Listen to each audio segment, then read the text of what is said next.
네, 성도님들 평안하셨습니까?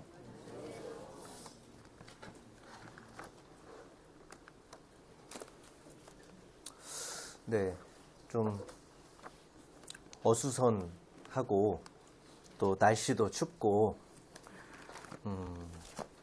이런 사회의 모습도 있고 날씨도 그렇고 해서 이 정신없는 시기에 성도님들 쉬고 싶다는 생각 하시죠? 네, 이제 그 연말이 되면 어디선가 뭐 선물이든지 어떤 것이든지 어떤 경로를 통해서 달력을 받아요. 교회에서도 이제 달력을 이렇게 주문해서 이렇게 온 걸로 도착한 걸로 알고 있는데요. 직장인이나 학생들이 달력을 받으면 맨 먼저 확인하는 게 있습니다. 뭘까요? 네, 빨간색으로 이렇게 원래 이제 일요일 날 말고요. 일요일 날 말고 보통 빨간색으로 칠해져 있는 휴일을 공휴일들을 막 찾아요. 언제 쉬나 하면서 이렇게 보면서 휴일이 짧으면 뭐야 막 이러고 휴일이 좀 길면 아싸 말하면서 이렇게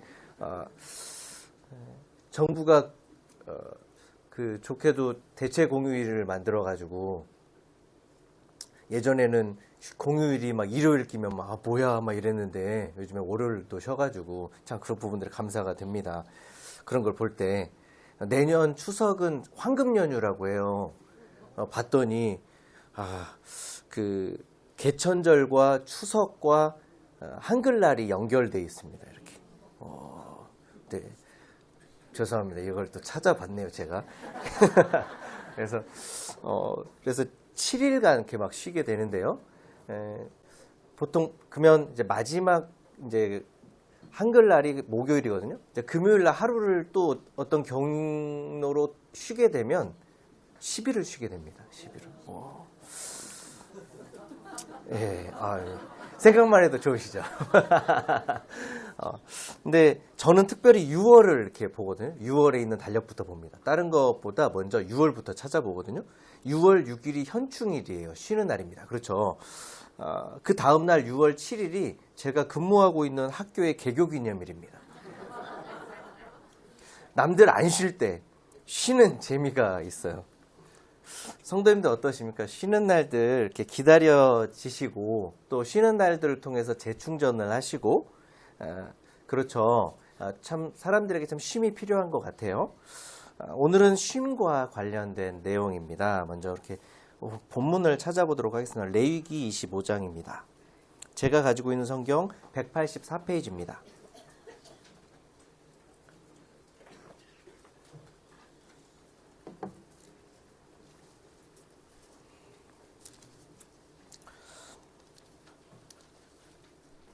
레위기 25장 1절부터 7절까지입니다. 오늘은 25장이 참 55절까지라서 좀 길어요. 이것을 빠르게 한번 가보도록 하겠습니다. 1절부터 7절까지의 내용을 먼저 교독해서 읽도록 하겠습니다. 제가 먼저 한 절 읽고 그 다음에 성도님들 한 절 읽고 해서 번갈아 가면서 교독하도록 하겠습니다. 읽으시면서 자주 등장하는 단어가 있어요. 그 단어를 한번 이렇게 찾아보시기 바랍니다. 25장 1절부터 7절까지입니다. 제가 먼저 읽도록 하겠습니다. 여호와께서 시내산에서 모세에게 말씀하여 이르시되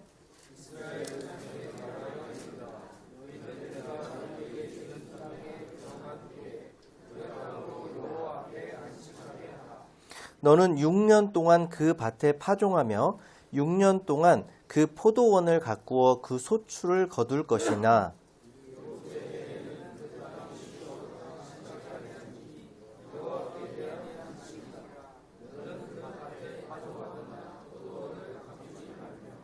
내가 거둔 후에 자라난 것을 거두지 말고 가꾸지 아니한 포도나무가 맺은 열매를 거두지 말라. 이는 땅의 안식년임이니라.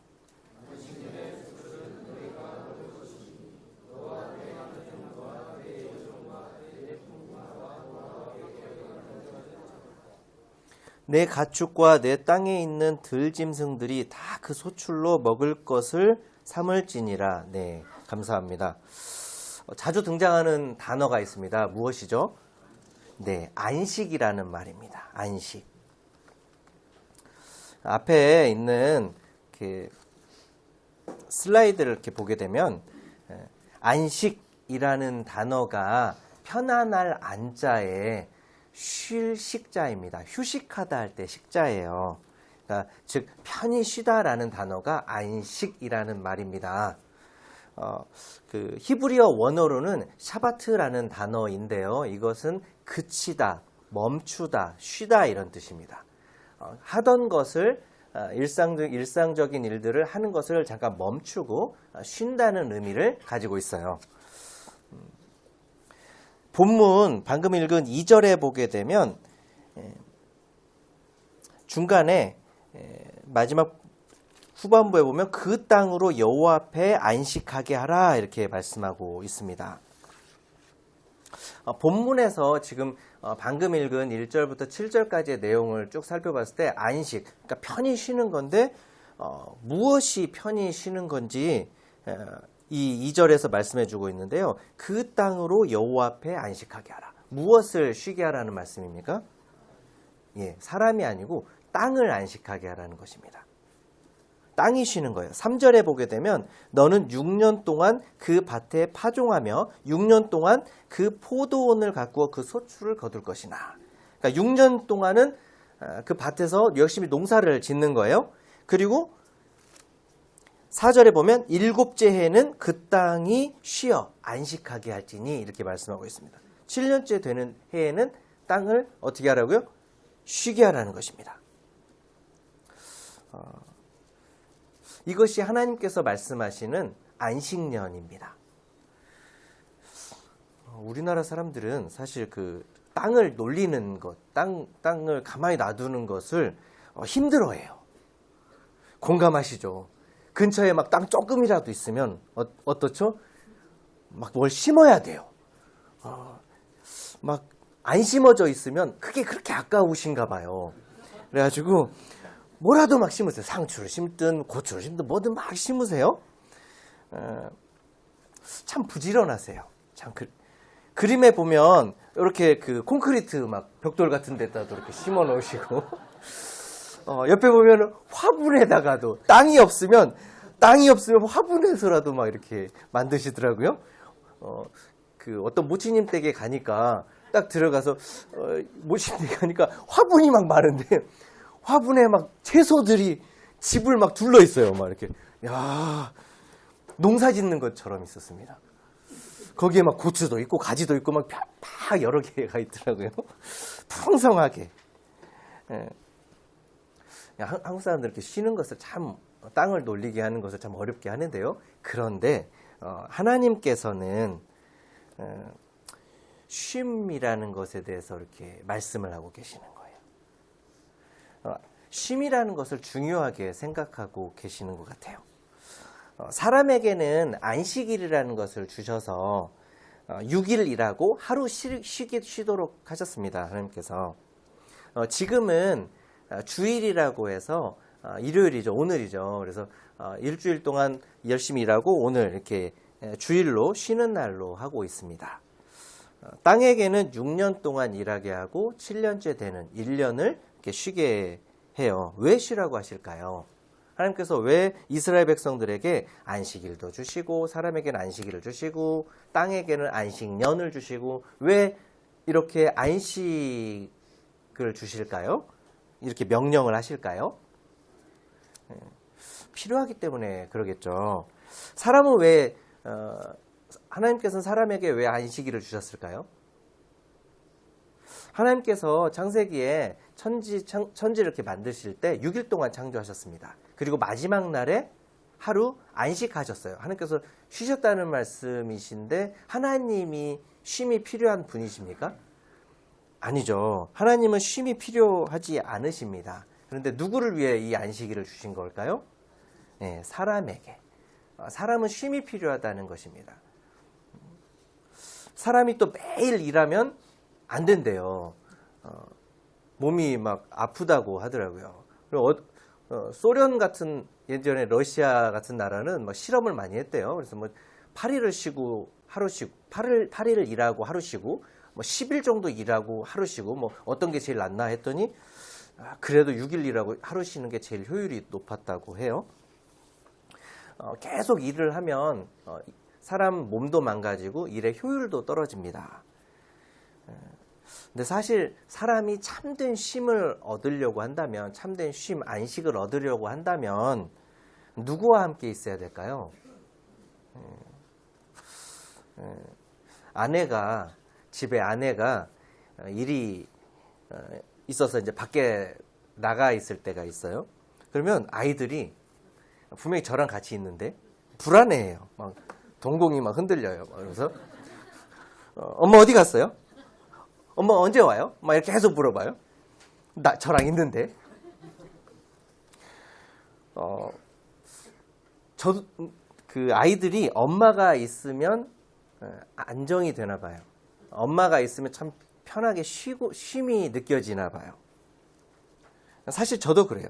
저도 집에 딱 왔는데 애들만 있고 그러면 야 엄마 어디 갔냐? 말하면서 엄마 언제 오냐? 말하면서 바로 전화해요. 저는 어디야? 말하면서 막 이렇게 전화를 하거든요. 아이들이 부모와 함께 있을 때 이렇게 참된 쉼을 이제 얻는 것처럼 우리 영혼의 참된 안식, 우리 영혼이 쉴 수 있는 건 누구와 함께 있을 때 가능한 것일까요? 네, 하나님과 함께 있을 때 가능한 것입니다. 우리 영혼이 어디에서 왔습니까? 하나님께로부터 왔잖아요. 안식일은 사람들이 하루 쉬면서 그 영혼의 쉼터인 하나님과 함께하기 위해서 하나님께서 주신 거예요. 그것을 통해서 안식을 누리라고 주신 것입니다. 안식을 지킨다 이렇게 얘기를 해서 그렇지 안식을 누리기 위해서 주신 것이 안식일입니다. 안식년도 마찬가지죠. 안식년도 땅이 이 쉼을 누리게끔 또 그 안에서 하나님께서 이스라엘 백성들에게 말씀하시고자 하는 또 이스라엘 백성들이 교훈을 받기를 원하시는 부분들이 있기 때문에 안식년을 주신 거라 생각이 듭니다. 땅이 계속 땅에 농사를 계속 지으면 땅에는 지력이라는 게 있잖아요. 그 지력, 땅의 힘 이게 어떻게 될까요? 어떻게 되죠? 보통 계속 땅에 이렇게 농사를 지을 수 있나요? 요즘에는 비료가 있어가지고 그나마 다행인데요. 원래 비료가 없이 그냥 땅에다가 계속 농사를 지면 땅은 어떻게 돼요? 황폐화됩니다. 그래서 별로 이렇게 전에는 쌀을 해도 뭐 10가마니 이렇게 했어도 그 다음에 계속 줄어드는 거예요. 그 수확이 계속 줄어드는 것입니다. 지력이에요. 비료가 없었을 당시에는 예전에는 땅을 구역을 나눠서 이렇게 번갈아 가면서 농사를 지었다고 그래요. 그것을 이제 휴경이라고 하는데요. 쉴 휴자, 경작할 경자 해서요. 요즘은 이제 비료가 있어서 계속 이렇게 농사를 지을 수가 있습니다. 이것처럼 하나님께서는 그 지력을 생각하셔서 이스라엘 백성들에게 주신 것으로 이렇게 분별이 됩니다.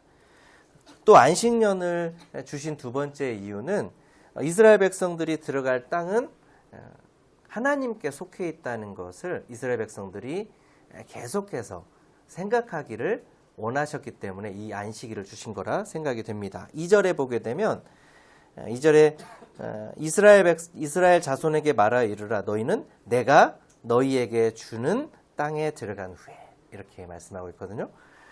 그러니까 하나님께서 너희에게 그러니까 이스라엘 백성들에게 주는 땅에 이 땅을 누가 주셨다는 거예요? 네, 하나님께서 주셨다는 것입니다.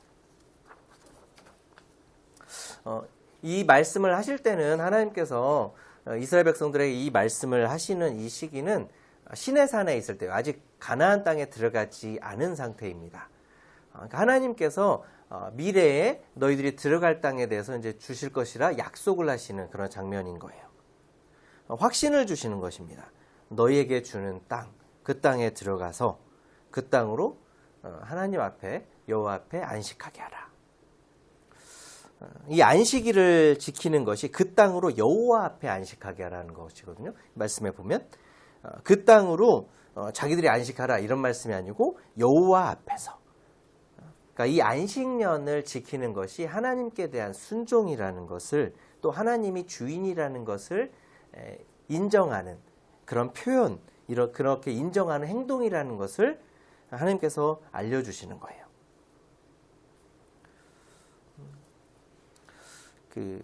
이 땅이 하나님의 주인이고 이스라엘 백성들이 그곳에 살면서 또 여러 가지 이렇게 음식물들이나 이런 것들을 얻게 되잖아요. 그런 것들을 할 때 이스라엘 백성들이 주인이신 하나님을 전적으로 의지하는 것을 의지하면서 살게 될 것을 하나님께서 바라셨기 때문에 이 안식년을 주신 거예요. 왜 그러냐면요. 6년을 일하고 7년째 쉽니다. 그러면 7년째는 6년째 거둬들인 것을 가지고 먹을 수가 있어요. 그러면 8년째는 어떻게 됩니까? 7년째 농사를 지을까요? 안 지을까요? 안 짓습니다. 그러면 8년째는 무엇을 먹고 살아야죠? 손가락을 이렇게 빨고 있어야 될까요?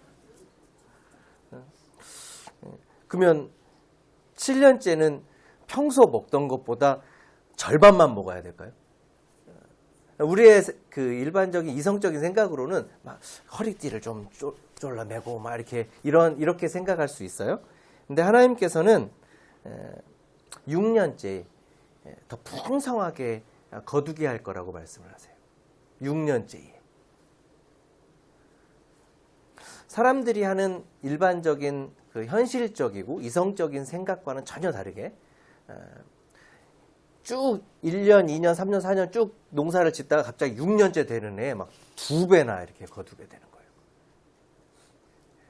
풍성하게. 그래서 7년째 먹고 8년째 그것을 가지고 먹고 그리고 8년째 농사 지은 걸 가지고 이렇게 계속해서 이렇게 먹고 이런 것들을 통해서 하나님이 이 땅의 주인이시고 하나님이 이스라엘 백성들에게 먹을 것을 양식을 충분히 풍성하게 주시는 분이라는 것을 알게 하기 위해서 이 안식년을 주신 거예요.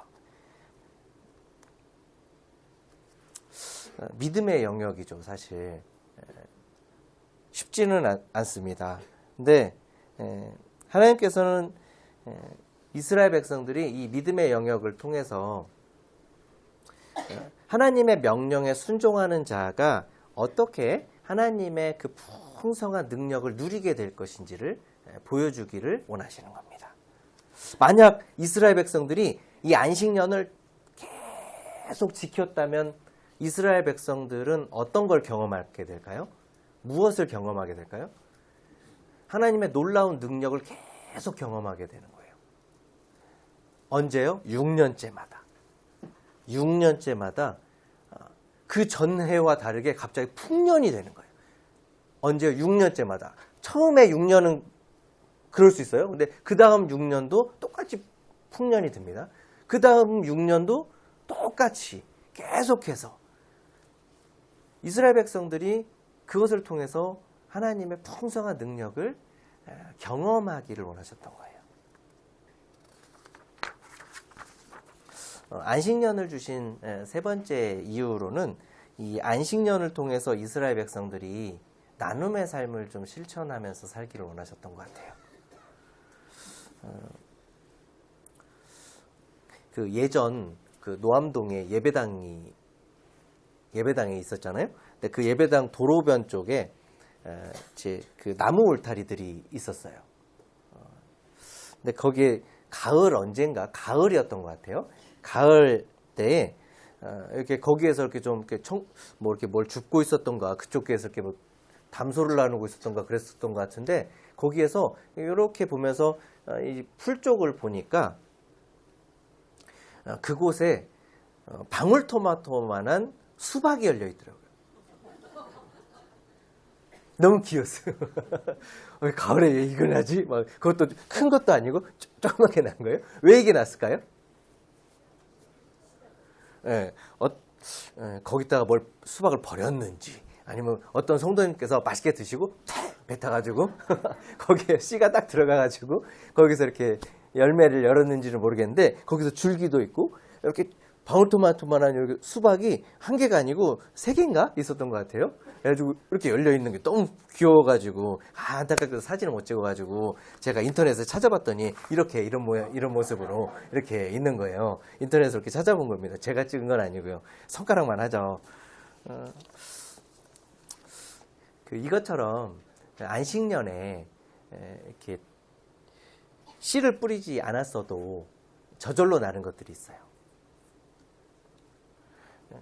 포도나무나 이런 과일을 내는 나무들은 가만 놔둬도 저절로 나죠. 자, 농사를 안 쪄봐서 잘 모르는데 그런 것으로 제가 농업을 예전에 배워가지고 고등학교 때 그런 걸로 알고 있는데요. 알아서 자랍니다.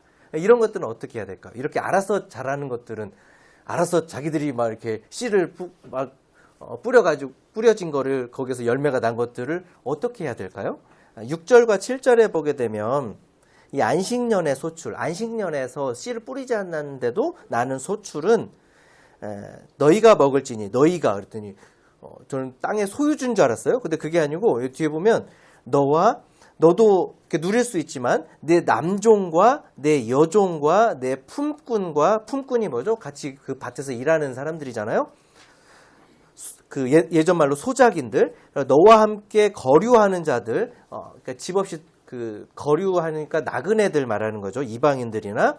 그 다음에 7절에 보게 되면 내 가축과 내 땅에 있는 들짐승들이 다 그 소출로 먹을 것을 삼아라. 이렇게 말씀하고 있거든요.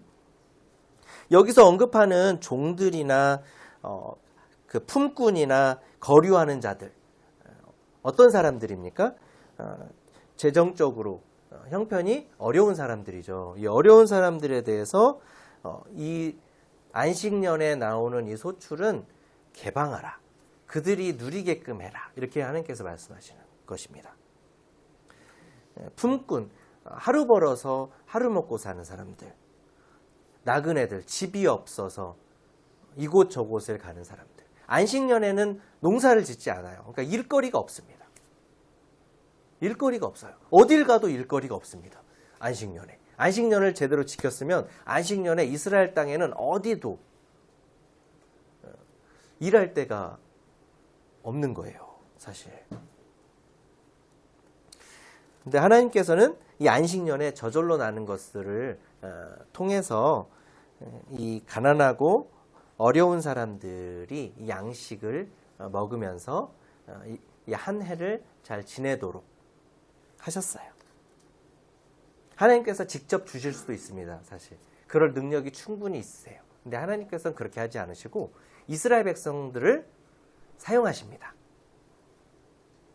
우리도 마찬가지입니다. 우리 주변에 도움이 필요한 사람들이 참 많이 있어요. 날씨가 추워지면 더 그렇죠. 더 형편이 어려우면 더 이렇게 마음이 더 아프고 힘들고 그렇습니다. 하나님께서는 우리가 이들을 향해서 어떤 태도를 보이기를 원하실까요? 히브리서 13장 16절 이 앞에 있는데요. 함께 같이 한번 읽어볼까요? 시작. 오직 선을 행함과 서로 나누어 주기를 잊지 말라. 하나님은 이 같은 제사를 기뻐하시느니라. 네, 선을 행하는 것 그리고 서로 나누어 주는 것을 하나님께서는 자신이 기뻐 받으시는 제사다라고 말씀하세요. 그래서 초대교회 예루살렘 교회에서 서로 물건들을 통용하고 자기의 재산들을 내서 함께 먹을 것을 나누고 했었던 그것을 통해서 예루살렘의 교회가 부흥을 경험했던 것을 사도행전을 통해서 우리가 보게 됩니다. 이 말씀들을 통해서 하나님의 마음이 어디에 있는지를 보게 됩니다. 세상은 나만 잘 살면 돼, 나만 잘 먹고 잘 살면 돼 라는 생각이 많은 것 같아요. 물론 아닌 분들도 참 많이 있습니다. 근데 대부분의 흐름을 보면 내 것을 움켜쥐고 내가 돈을 더 많이 벌고 다른 사람을 돕는 데는 더 인색해지는 것 같아요. 갈수록. 하지만 하나님께서는 지금까지 그렇게 말씀하지 않으세요. 가난한 자들을 향해서 항상 돕고 베풀라고 항상 말씀하세요. 우리는 어떤 가치관과 태도로 살아야 할까요? 누가복음 12장 33절 제가 읽도록 하겠습니다. 이 앞에 있습니다. 너희 소유를 팔아 구제하여 낡아지지 아니하는 배낭을 만들라. 곧 하늘에 둔 바 담이 없는 보물이니 거기는 도둑도 가까이 하는 일이 없고 좀도 먹는 일이 없느니라. 너희 보물이 있는 곳에는 너희 마음도 있느니라. 이렇게 말씀하셨는데요. 우리가 주변 어려운 사람들을 이렇게 돕고, 그러니까 너희 소유를 팔아 구제하여 우리가 가진 것들을 가지고 주변의 사람들과 함께 어려운 사람들과 함께 나눌 때 이러한 행동들은 하늘에 둔 바 다함이 없는 보물이 될 것이다. 하늘에 이 보물이 쌓여질 것이다 라고 하나님께서 약속하고 계시는 말씀입니다. 우리의 수고와 헌신, 우리의 나눔을 하나님께서는 반드시 기억하실 것이다. 그것에 대해서 보상하실 것이다. 하나님께서는 약속하시는 거예요. 이스라엘 백성들에게 안식년을 통해서 이런 나눔의 정신을 보이는 그런 백성들이 되기를 원하셨던 것입니다. 네, 그러면 8절부터 55절까지는 희년이라는 아주 독특한 제도에 대해서 하나님께서 말씀하고 있는데요. 말이 어렵죠. 희년 하니까요. 이 앞에 있는 슬라이드를 보면 우리 말로 번역이 된 이 희년의 말은 의미가 뭐냐면 희가 기쁠 희자입니다.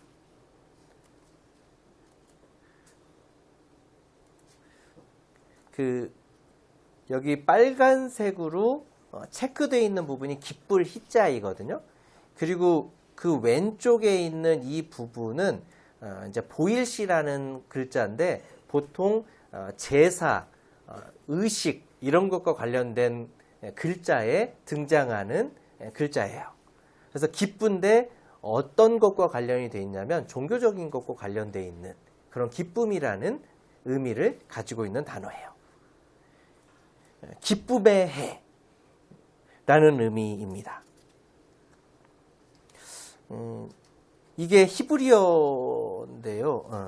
요벨이라고 합니다. 이렇게 한글로 써놨습니다. 요벨. 요벨이라는 단어의 뜻은 뿔나팔 소리라는 의미예요. 뿔나팔 소리. 여기 이렇게 제사장이 불고 있죠. 나팔을. 이 뿔나팔 소리를 요벨이라고 분별을 합니다. 그러면 25장 8절에서 10절 한번 읽어보도록 하겠습니다. 8절에서 10절까지 시작. 너는 7 안식년을 계수할지니 이는 7년이 7번인 즉 안식년 7번 동안 곧 49년이라. 7째 달 열흘날은 속죄일이니 너는 뿔나팔 소리를 내되 전국에서 뿔나팔을 크게 불지며 너희는 50년째 해를 거룩하게 하여 그 땅에 있는 모든 주민을 위하여 자유를 공포하라. 이 해는 너희에게 희년이니 너희는 각각 자기의 소유지로 돌아가며 각각 자기의 가족에게로 돌아갈지며. 네. 성도님도 혹시 몹시 기다려지는 소리가 있습니까? 학교에서는 4교시 종 치는 소리. 식당으로 막 뛰어가요. 밥 먹어야 되니까요. 그리고 이것보다 더 좋아하는 소리가 있습니다. 학생들이. 학교 끝나는 종소리. 학교 올 때는 10분, 한 40분 텀을 두고 7시부터 8시부터 막 쭉 계속 조금씩 오는 거예요. 근데 나갈 때는 1분 만에 다 나갑니다. 막 이렇게. 분명히 방금 이렇게 저는 2층 계단으로 올라오고 있는데 애들은 저기 그 교문을 통과하고 있는 거예요. 야, 어쩜 저렇게 빠르지? 막 이러는데요. 성도님들께서는 어떤 소리를 기다리시나요?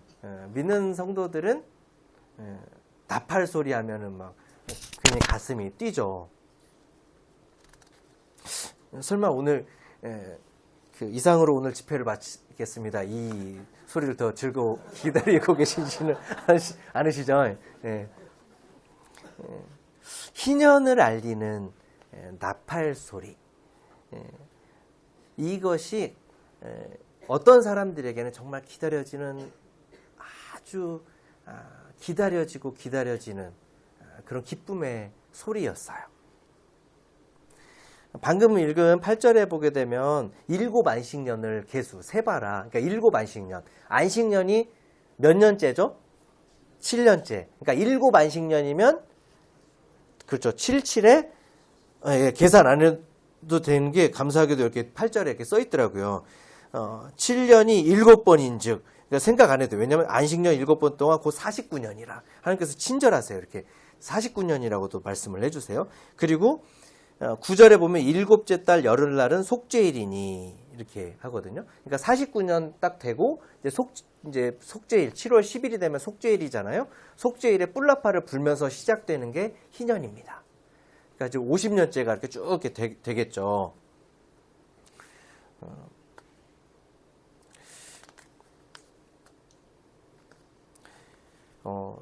그림을 이렇게 보게 되면 그러면 의문이 들 수도 있습니다. 아까 안식년이 7년째라고 했고 이 희년은 50년째라고 했는데 도대체 어디부터 7년째고 어디부터 50년이야? 막 이렇게 생각하실 수 있잖아요. 이 7년과 50년의 기준점이 어디냐면요. 이스라엘 백성들이 가나안 땅에 들어가서 그 가나안 땅에 들어가기 전까지는 이스라엘 백성들은 무엇을 먹고 살았을까요? 네, 하늘에서 내려오는 만나. 만나를 이게 뭐야? 하면서 이렇게 먹었을 거예요. 만나를 막 먹으면서 이렇게 지내다가 가나안 땅에 들어가서 그 해의 소출을 그 해에 나는 것들을 먹으면서 무엇이 그쳤죠? 만나가 하늘에서 내렸던 것이 그쳤습니다. 그 해를 기점으로 해서 7년째, 50년째가 되는 거예요. 이해가 되셨습니까? 예, 저도 이거 처음에 이렇게 언제부터 7년이야? 막 이렇게 의문이 들었었는데 찾아보니까 그렇게 된다고 합니다.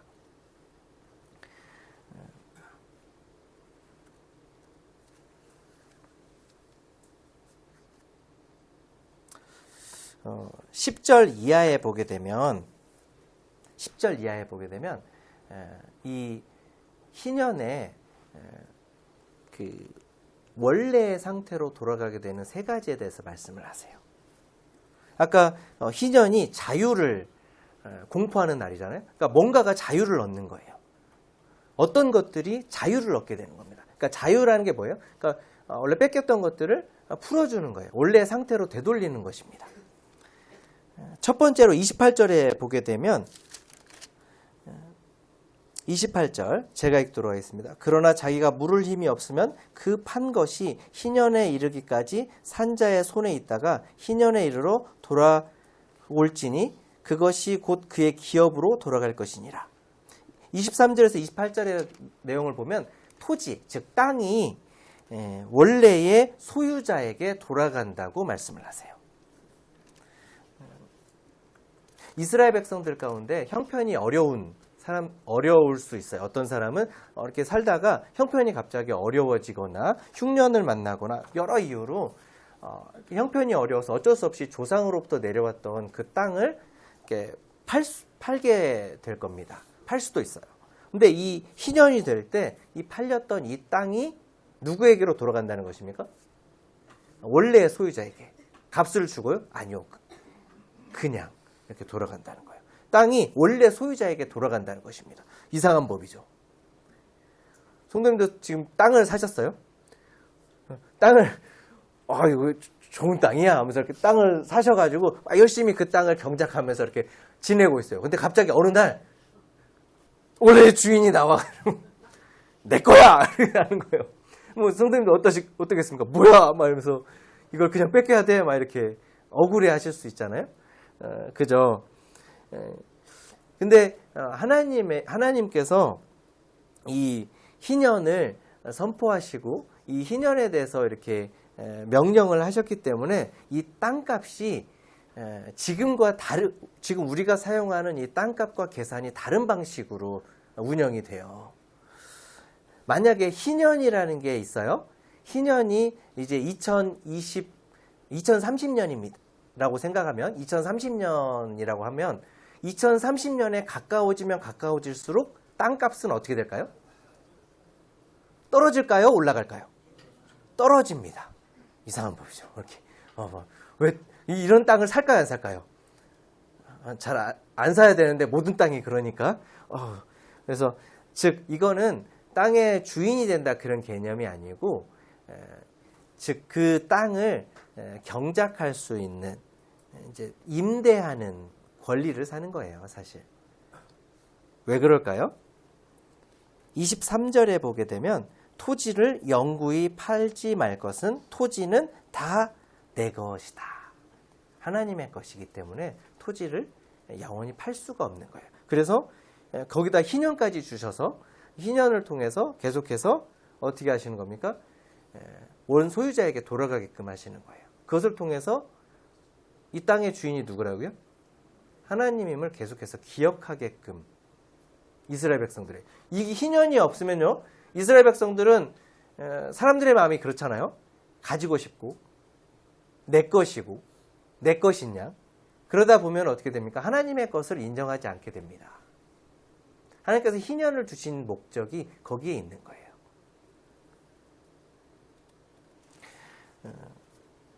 이스라엘 백성들은 이 하나님이 주신 이 땅을 잘 관리하는 청지기 역할을 하면서 살아야 되는 것입니다.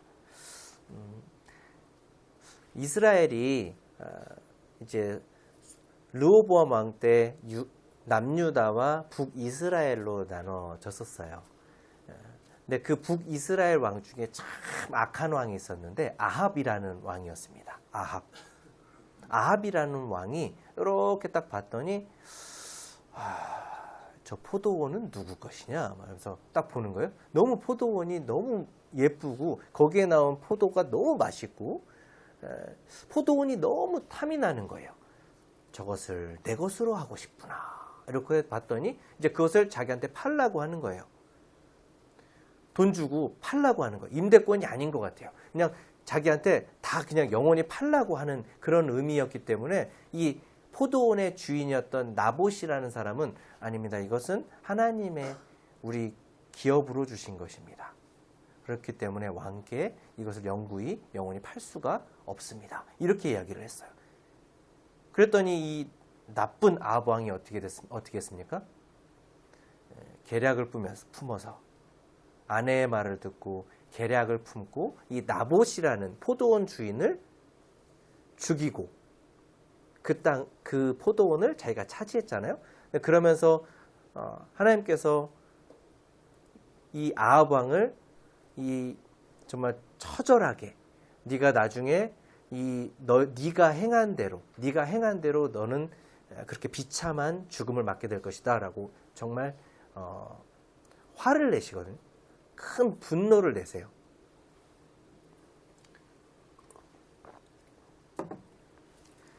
왜 분노를 하셨을까요? 하나님의 명령을 지킨 자를 그렇게 대한 거예요. 하나님의 명령을 신실하게 지킨 그 사람을 이렇게 잔혹하게 죽인 것에 대해서 하나님께서는 분노하시고 그것에 대해서 사람을 사랑하시는 하나님께서 정말 그에게 비참한 결말을 주셨던 거예요. 나봇의 포도원 이야기를 통해서 그때까지 모든 사람은 아니겠지만 하나님의 말씀이 지켜지고 있었구나. 이런 것들을 생각하게 돼요.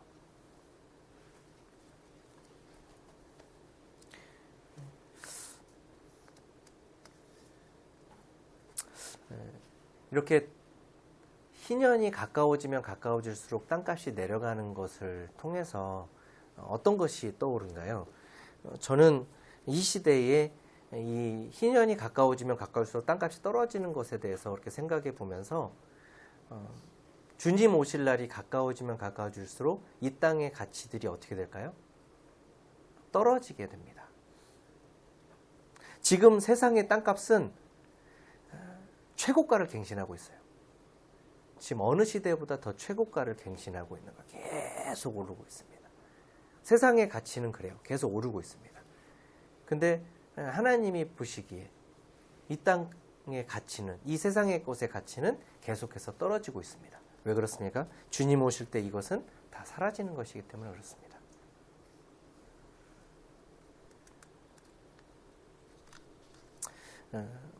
이전 것은 사라지고 새로운 것이, 새 땅과 새 하늘이 열리는 그 땅, 천국에 하나님 나라를 위해서 나는 무엇을, 어떤 것을 준비하고 있는가, 어떻게 노력을 하고 있는가 이렇게 돌아보게 됩니다. 이스라엘 백성들이 안식년 전에 6년 동안 열심히 노력해서 안식년을 충분히 누리고 희년 되기 전에, 안식년 되기 전에 평상시의 모습을 계속해서 노력하는 그런 삶을 통해서 삶을 살고, 그리고 안식년과 희년을 통해서 충분히 안식을 누렸듯이 우리의 삶도 마찬가지인 것 같아요. 이 세상에서 우리에게 주어진 그런 삶을 충실히 이렇게 살고 난 다음에 하늘나라에서 영원한 안식을 누리게 되는,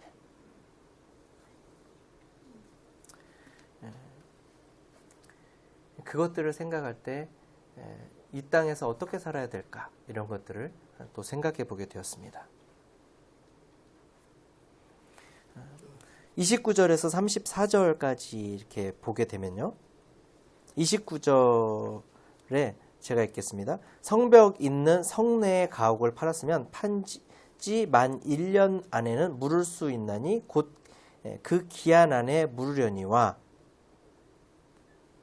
30절, 1년 안에 무르지 못하면 그 성 안의 가옥은 산자의 소유로 확정되어 대대로 영구히 그에게 속하고 희년에라도 돌려보내지 아니할 것이니라. 이렇게 말씀하고 있습니다. 성 안에 있는 집은 1년 유예를 두고 1년 동안 이제 다시 되찾지 못하면 영원히 이렇게 팔리게 된다고 말씀하시면서 어떻게 하냐면, 희년이 돼도 이 집은 그대로 그 원 소유자에게 돌아가지 않을 거라고 말씀하시는 거예요. 즉 이 말은 뭐예요? 집 형편이 어려워서 집을 팔 수가 있잖아요. 근데 집을 팔았을 때 희년이 되면 이 집도 어떻게 된다는 겁니까? 원 소유자에게 돌아간다는 것입니다. 집도. 근데 예외 조항이 뭐냐면 성 안에 있는 집은 희년에도 돌려보내지 않겠다는 예외 조항을 두시는데요. 하나님께서 이 말씀 29절 34절을 통해서 몇 가지 예외 조항을 두시면서 희년에 돌아갈 집은 어디냐면 성 밖에 있는 집이다, 이렇게 말씀을 하세요. 또 레위인의 집들은 성 안에 있든 성 밖에 있든 상관없이 그냥 희년이 되면 다 돌려줘라, 이런 말씀을 하세요. 사람의 형편과 처지에 맞게끔 주시는 겁니다. 때로는 왜 성 안에 있는 걸 왜 차별하세요? 그게 아니라 성 안에 있으면 보통 돈이 있는 사람들이 성 안에 이렇게 살거든요, 예전에. 그런 부분들을 내다보신 거예요, 하나님께서는. 그래서 사람의 형편과 처지에 맞게끔 이렇게 주시는 거예요. 하나님의 세심한 그런 부분들을 보게 됩니다. 그리고 세 번째, 이스라엘 사람들 가운데 정말 형편이 어려워가지고 먹을 게 없어서 자기 자신을 종으로 팔 때가 있어요. 이 종이 된 이스라엘 백성들이 희년이 되면 자유를 얻게 됩니다. 39절, 40절 함께 읽겠습니다. 시작. 너와 함께 있는 내 형제가 가난하게 되어 내게 몸이 팔리거든 너는 그를 종으로 부리지 말고 품꾼이나 동거인과 같이 함께 있게 하여 희년까지 너를 섬기게 하라. 네. 이스라엘 백성들 가운데 이렇게 형편이 어려서 자기를 종으로 판 자가 있으면 희년이 되면 그와 그의 가족들까지 모두 다 자유를 얻게 하라고 하나님께서 명령을 하고 계십니다. 하나님께서는 이스라엘 백성들이 서로 종과 주인 관계가 되는 것을 원하지 않으셨어요. 사실. 왜냐하면 하나님께서 모세를 통해서 애굽에 종살이하고 있는 이스라엘 백성들을 이끌어 오셨잖아요. 하나님의 백성, 하나님의 종이 되는 이 이스라엘 백성들을 원하셨던 건데 또 그 안에서 주인과 종의 관계가 되는 것을 원치 않으셨어요. 그래서 부득이하게 이런 상황이 발생이 돼도 자기 자신을 종으로, 그래서 이스라엘 백성들이 서로 주인과 종의 관계가 되는 관계가 되었다 할지라도 희년이 되면 풀어주게끔. 그리고 뭐라고 말씀하십니까? 40절에 방금 읽었던 그 39절에 종으로 부리지 마라. 종같이 부리지 마라. 노예같이 대하지 말고 품꾼이나 동거인과 같이 여겨라. 이렇게 하나님께서 말씀하십니다. 그리고 하나님께서는 이 희년을 통해서 이 종이 됐었던 이스라엘 백성에게 새 출발할 수 있는 기회를 주시는 거예요.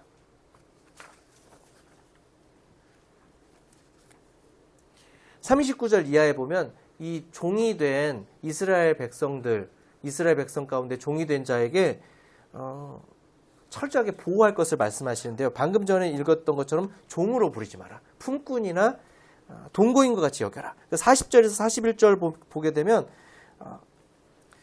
그러니까 그와 가족들은 희년이 되면 자유를 얻게 하라. 그리고 43절과 46절 보면 그를 엄하게 부르지 마라. 화가 날 수도 있고 그로 인해서 뭔가 잘못한 일이 있을 때도 엄하게 대하지 말고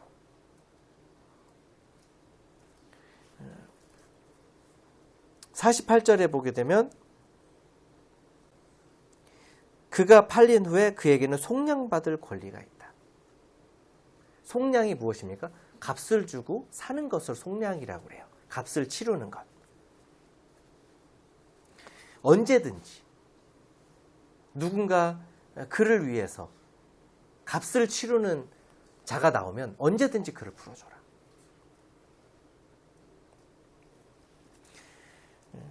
하나님께서는 희년이라는 제도를 통해서 이렇게 자유를 얻게 하시고요. 또 무르기 제도를 통해서 서로 돕고 사는 사회를 만들기를 원하셨어요. 24절에 보게 되면 너희 기업의 온 땅에서 그 토지 무르기를 허락할지니. 모든 땅은 토지 무르기가 허락된대요. 무르기가 뭘까요? 이게 없는 제도니까 무르기, 물러줘 이런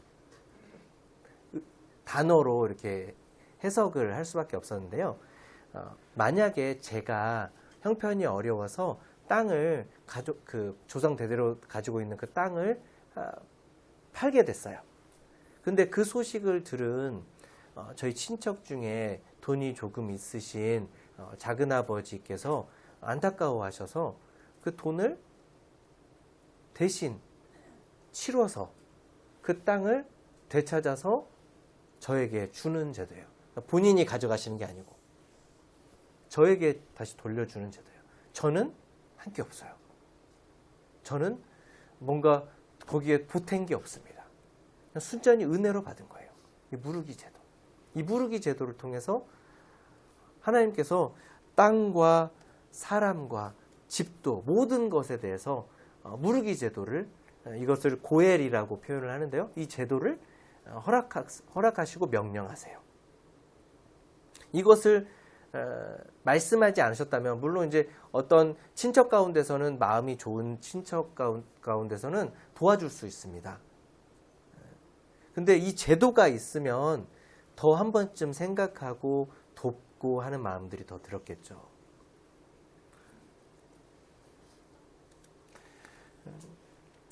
하나님께서는 가난하고 형편이 어려운 사람들에 대해서 항상 돌아볼 것을 말씀하고 계세요.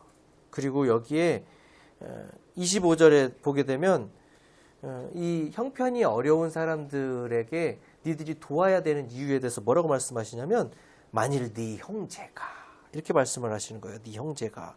39절에 너와 함께 있는 내 형제가 이렇게 말씀하시는 거예요. 너와 함께 있는 형제가 너희들은 모두 다 형제다. 하나님 안에서 모두 다 형제다. 이렇게 말씀하시는 거예요. 우리 믿는 그리스도인들은 어떤 삶을 살아야 될까요? 아까도 말씀드렸는데 누가 이 세상의 재물을 가지고 형제의 궁핍함을 보고도 도와줄 마음을 닫으면 하나님의 사랑이 어찌 그 속에 거하겠느냐. 자녀들아 우리가 말과 혀로만 사랑하지 말고 행함과 진실함으로 하자. 요한일서에서 주님께서 우리에게 부탁을 하십니다. 부탁을 하세요.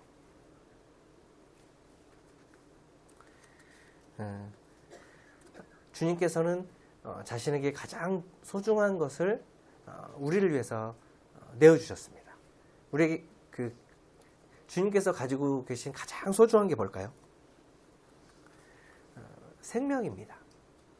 그 생명을 통해서 우리가 있었던 거고요. 그 생명을 통해서 이 세상이 존재하는 것입니다. 그 생명을 통해서 이 모든 것들이 존재하고 지금도 운행하는 겁니다. 그 생명을 내주신 거예요. 예수님의 생명의 가치는 우리가 말로 설명할 수가 없습니다. 그런 분께서 내가 너희를 내 형제라 부끄럽지 않게 여기는 그 주님께서 자신이 가진 가장 소중한 것들을 우리에게 주셨는데 그분께서 부탁을 하세요. 우리에게. 말과 혀로만 사랑하지 말고 행동하자. 진실하게. 행동으로 보여줘라.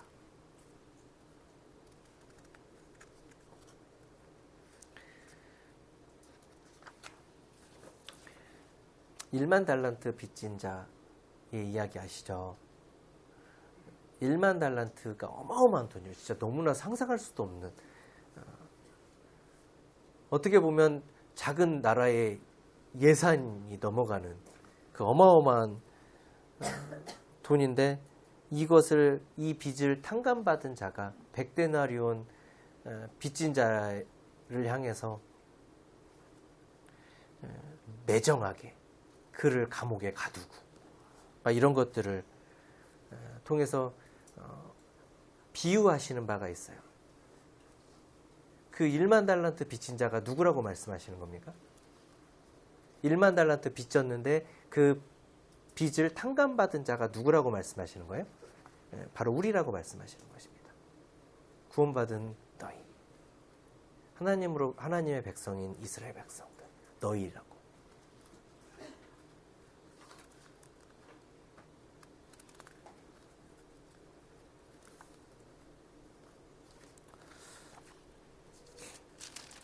좀 앞으로 가서요. 11절에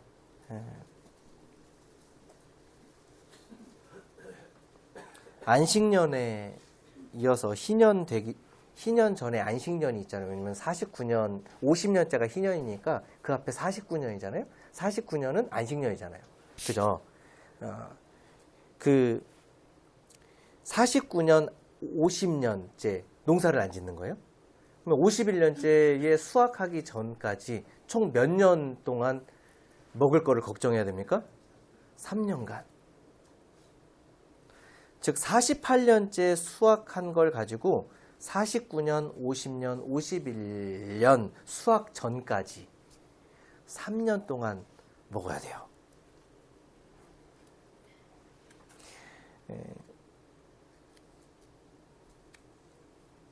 21절에 보게 되면 하나님께서 이런 이스라엘 백성들의 고민을 아셨을 것 같아요.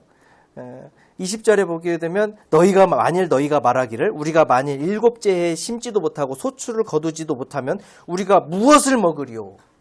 뭘 먹을까요? 막 이렇게 이야기를 할 건데 21절에 내가 명령하여 6째 해에 내 복을 너희에게 주어 그 소출이 몇 년 동안요?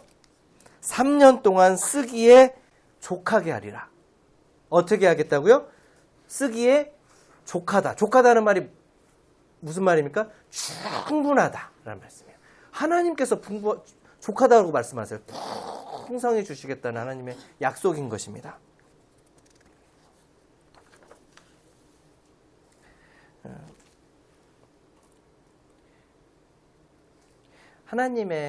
하나님께서 이스라엘 백성들에게 이 안식년을 명하시고 희년을 명하시고, 희년에도 아무것도 안 하거든요. 희년에도 농사를 안 지어요. 아무것도 안 하는 게 아니라 농사를 안 짓습니다.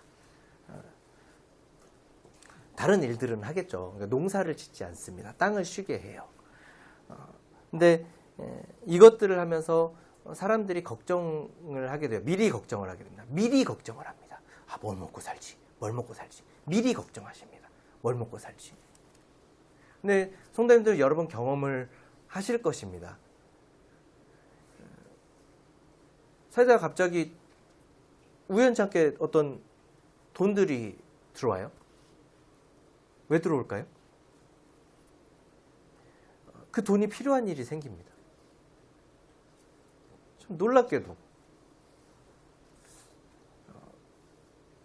그 돈이 정말 다이나믹하게 영화같이 딱 필요할 그 조지 밀러 같은 그 놀라운 믿음을 가지고 있으면 정말 딱 그 시기에 필요한 기도 아멘 하고 있을 때 그때 없었던 음식이 나왔다고 그래요.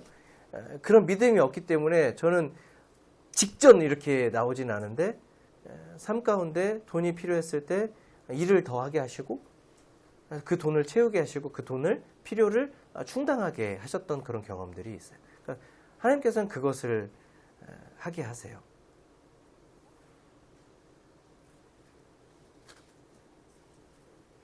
놀라운 하나님의 은혜를 보게 됩니다. 내 생각에, 내 경험에, 내 이성적으로 안 될 거야. 지금 우리의 형편대로 해야지. 우리의 계획대로 이건 안 될 것 같아. 이 정도까지 될까? 이렇게 의심을 하는 경우도 많아요. 가정에서도 그렇고 교회 안에서도 그렇고. 근데요, 그 믿음을 가지고 나아가지 않으면 하나님께서 그것들을 해주신다는 그런 믿음을 가지고 나가지 않으면 하나님의 능력은 경험할 수 없더라고요. 사실 우리가 누리지 못하는 부분들은 우리가 구하지 않아서일 수도 있습니다.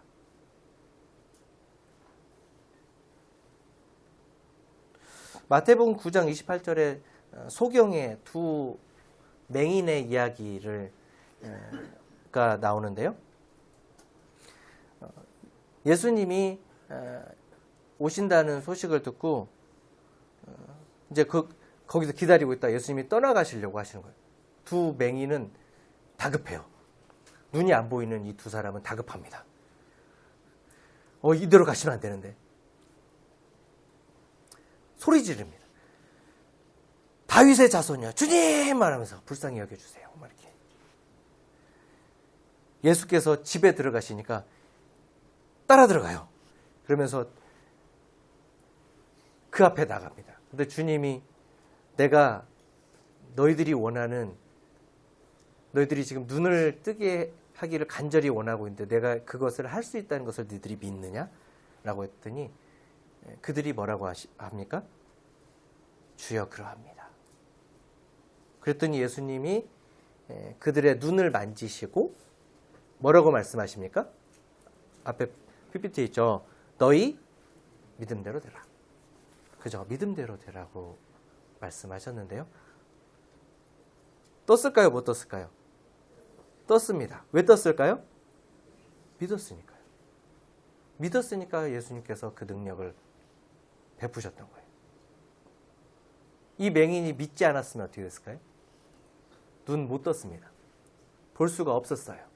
예수님이 능력이 없어서가 아니었습니다.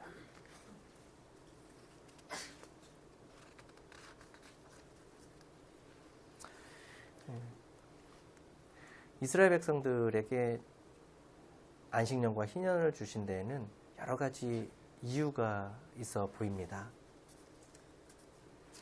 희년이 대속제일에 나팔을 불면서 시작되거든요. 원래 대속제일에는 나팔을 불진 않는데 대속제일이 끝나고, 대속제일은 어떤 날입니까?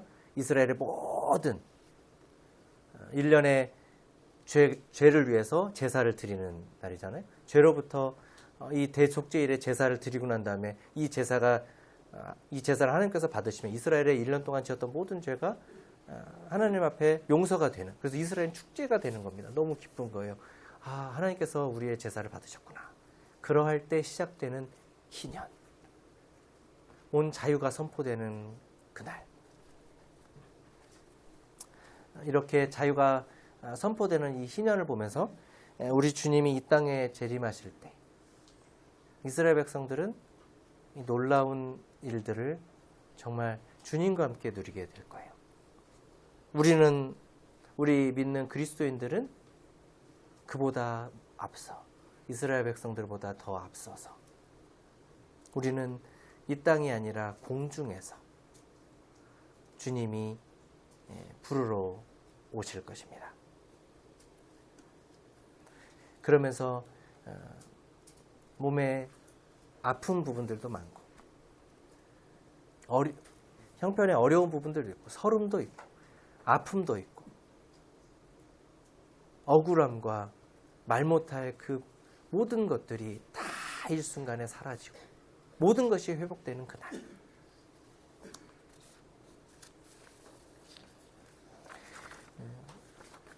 그 날에 대해서 데살로니가전서 4장 16절에서 17절까지 말씀해주고 있습니다. 같이 한번 읽어볼까요? 시작. 주께서 호령과 천사장의 소리와 하나님의 나팔 소리로 친히 하늘로부터 강림하시리니 그리스도 안에서 죽은 자들이 먼저 일어나고 그 후에 우리 살아남은 자들도 그들과 함께 구름 속으로 끌어올려 공중에서 주를 영접하게 하시리니 그리하여 우리가 항상 주와 함께 있으리라.